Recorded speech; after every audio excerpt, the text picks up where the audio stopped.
This is the time where there can be some closure, Ten of Swords, and a new beginning with a soulmate, because the Two of Cups is here. But definitely, partnership can be a focus. Hi, Aries. Welcome to my channel. We're doing your yearly prediction. Let's start with an oracle, and then we're going to go for the tarot. I also have your chart over here, but I'll just briefly discuss what is going on currently, because this is going to be an important time for us for Saturn. Okay, so I'm not going through all the planets, but Saturn, because we're the time I'm recording this, is going to move to your 11th house, which is your dreams and desire. It's going to stay there for 2.5 years. So actually, like when you read Saturn, you can look at it, but nakshatra wise, or in the whole zodiac, it takes a while.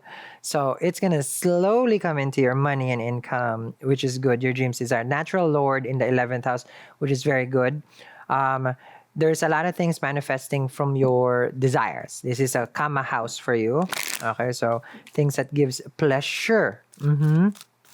Now, one thing that I would recommend for this time is, depending, of course, how your Saturn is placed, like amethyst, like this amethyst flame on my table, this is available. I'll put it down there. This amethyst sphere, amethyst for you, depending, again, where Saturn is placed. But if you don't know, you can also, I'm doing my workshop, astrology guidance, it's called. Okay, I'll put the link down there. It is a Zoom workshop for astrology.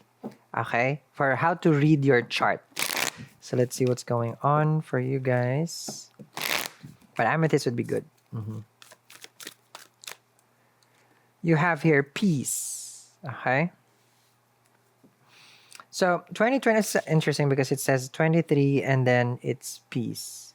So 2023 will be a time, chances are, where you're trying to understand what it is really, to have some sort of resolution to a lot of things. Meaning it's like, okay, I'm going to find a solution here. I'm going to solve this. I'm going to solve that.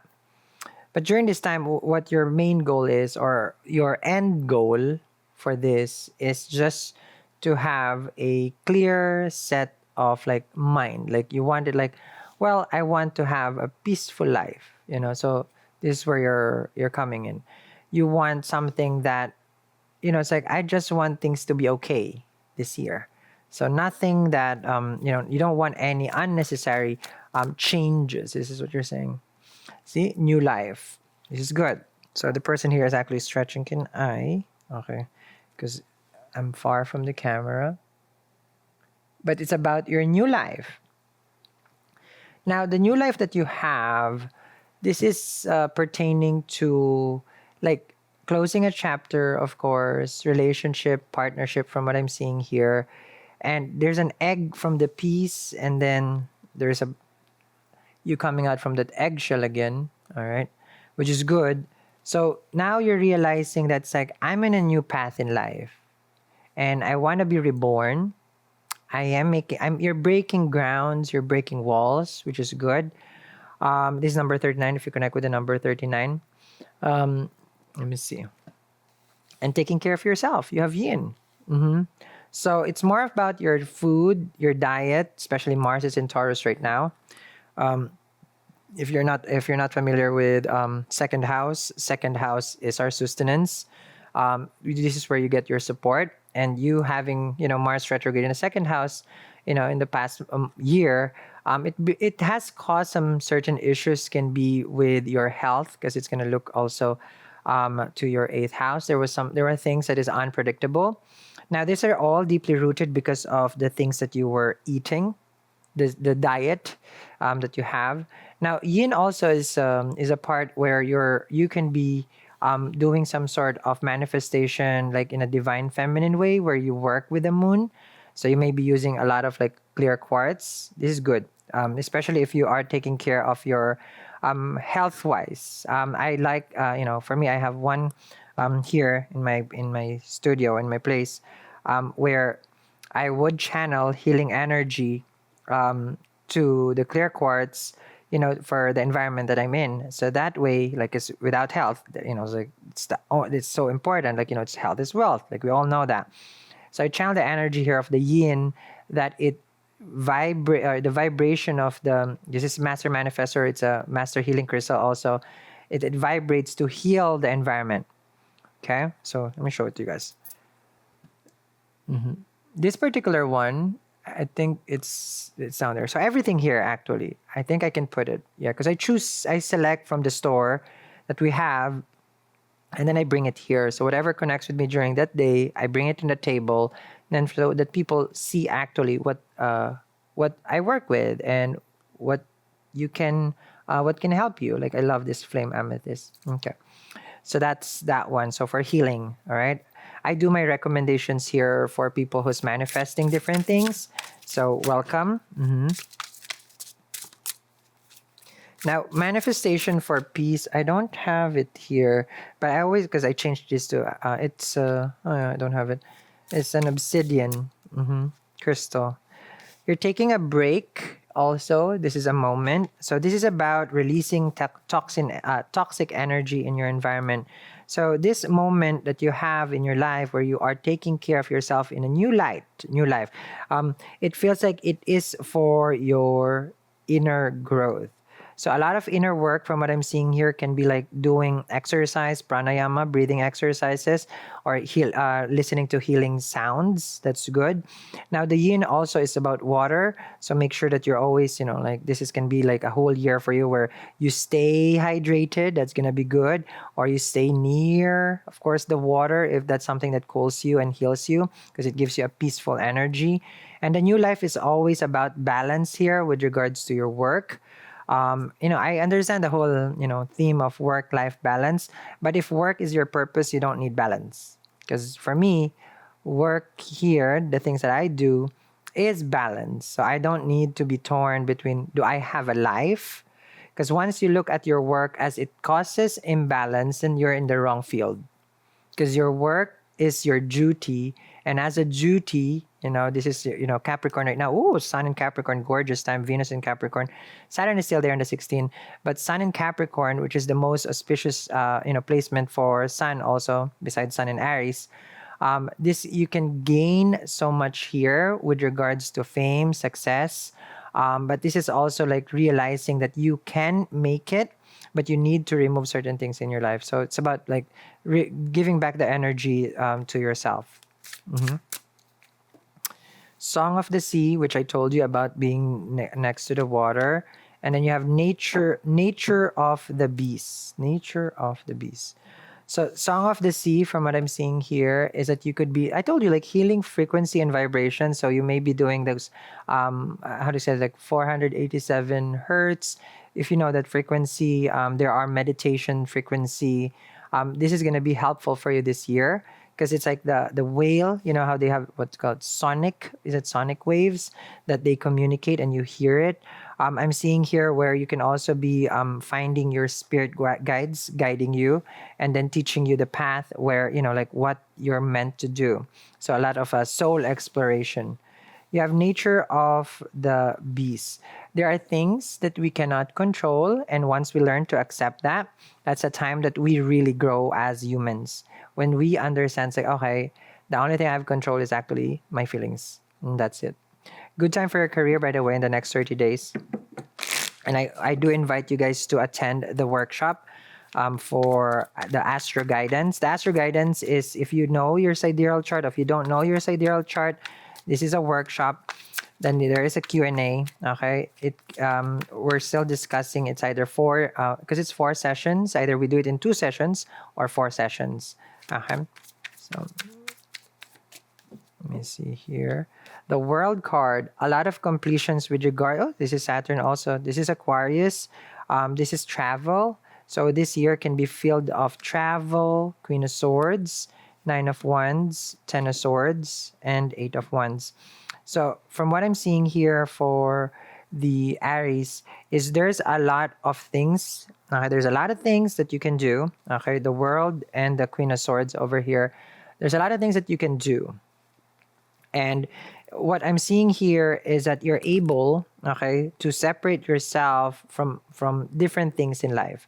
You have a Queen of Swords in the World card, which is only now showing that your determination sets the tone. Okay. You have here the Nine of Wands, which is like I'm determined to pursue things in my life and then to go. Okay, Nine of Wands with the Queen of Swords. So there are things that you will pursue. Like I'm determined. You know, like Queen of Swords is like this cold energy, but it's actually not cold. It's a detached kind of energy that I'm feeling, because there are certain people who has taken advantage of you, since you have here the Ten of Swords. This is the breakup, and you're moving on from that. Eight of Wands over here. So you're releasing any kind of connection that you find yourself in, and you're saying it's like, oh, I don't really how to say this? I don't really need to fight for this connection anymore. So that's because that's a Queen of Swords and the Ten of Swords. It is what it is, because the World card is completion. I need a new life. The World card is about new beginnings, because it's the end of the major arcana, which again, I mentioned there's travel. Nine of Wands, so it's like there are some deep trauma that you have, that from what I'm seeing here, that needs attention. I'm seeing here where you're really blocking off energies with the Queen of Swords for 2023, where you're really saying it's like, I need this year to be about me and no one else, because you have the Queen of Swords and a moment. Queen of Swords in a moment. So the Eight of Wands over here, this is showing now that the direction, okay, is only forward for you. You're being guided right now. Sorry, guys. You're being guided right now to simply understand that you need also the same level of attention that you have given to that person or that situation, that you do deserve this love, you do deserve this yin energy. Okay. Two of Cups. Dang. We have K2 and Libra, Rahu and Aries. It's not gonna change anytime soon. It's gonna move at the latter part of this year, I believe around October. So a soulmate is still in the cards, which is the Two of Cups. Past life connection is K2, and it's sitting in Libra. And that's why probably since the past 18 months, basically this is the final stage. And if there's 8 more months coming closer to Rahu Ketu moving before Rahu goes to Pisces, this is the time where there can be some closure, Ten of Swords, and a new beginning with a soulmate, because the Two of Cups is here. But definitely partnership can be a focus, because the Two of Cups is love interest. The Two of Cups is an emotional tie. The Two of Cups is, chances are, the person that you have said, like, you know what, I'm giving up. Ten of Swords and Two of Cups, we can't do this anymore. But then your person, since you guys have unfinished business, okay, then this is the reason why your person is back. Now, it depends. Now, is this something that you dream and desire? Then I would suggest you work with amethyst. So I'll put different kinds of amethysts, in the description box below, because that would be my personal recommendation for you, considering that if you want to. But with K2, normally it's like cat's eye. So if you're trying to connect with a person, I don't know. I'm gonna check, because let me get it, guys. Okay, let me just get it. If I have a cat's eye one here, I didn't plan this, because then there's a Two of Cups. Give me 1 second. Okay. Of course. Oh, yeah, I have. I think I have. I cannot see it, though. Oh, okay. I know I have a cat's eye. Give me 1 second, guys. Well, I do have the obsidian. Oh, here. The obsidian. Okay. So, the cat's eye, you can do the tiger's eye. But obsidian is for healing karmic connection. So that this is the one, you don't do cutting cords, especially like you feel so drawn to your person. And I know that this has been the past year, 2022, was difficult. Okay. So the way that obsidian work, and I always recommend this, like especially to a Scorpio, like you also ruled by Mars, when there are deep wounds with the Nine of Wands, I meditate with the obsidian. So if you feel that, okay, like this is something that has challenged you, this connection, then obsidian. We have obsidian bracelet, I feel, but this is what I can see. I saw there. Okay, so Let me discuss more a little bit about your chart over here. Now, Ketu and Moon is together at the time I'm reading this. So you may feel a little bit unrest with regards to your partner. That's kind of past though, because Moon is already 23 degrees. You have Jupiter in the ninth and the 12th house. So foreign travel until I think around April, Jupiter will stay here. I have to check that. But right now Jupiter's in 9 degrees in Pisces, so there's going to be a lot of foreign spiritual travel. Or Jupiter is also the karka for the spouse, so you may be connecting with someone as foreign, and this might be, of course, the one. But if you want to learn more about your chart, attend the workshop that I'm holding. It's extensive. Okay, it's actually 4 sessions, and it's astro guidance. So I'm gonna teach you the basic on how to analyze your chart itself in sidereal Vedic astrology. Okay, so help yourself. Click the link down there, and let me continue this reading as I feel like you are really connecting with the person who is you may be the yin and they may be the yang. I'll see you guys.